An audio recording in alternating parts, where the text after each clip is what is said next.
namanya perintah kan dalam arti luas. Secara spesifik memang cara ning tengene bahasane tembang niki mituhu marang perintahe berarti nunjune tengene Gusti Allah.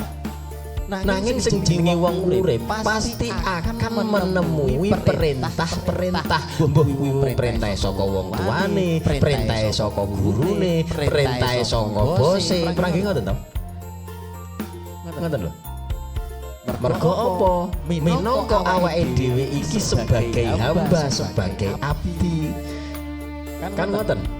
Nanging sing jenenge tumrap manusa pas nalikane sliramu iku merintah kudune lah ya awake dhewe lagi kudu bisa nyawang kahanan sapa sing diperintah ora kena sakarepe dhewe. Ngoten lho.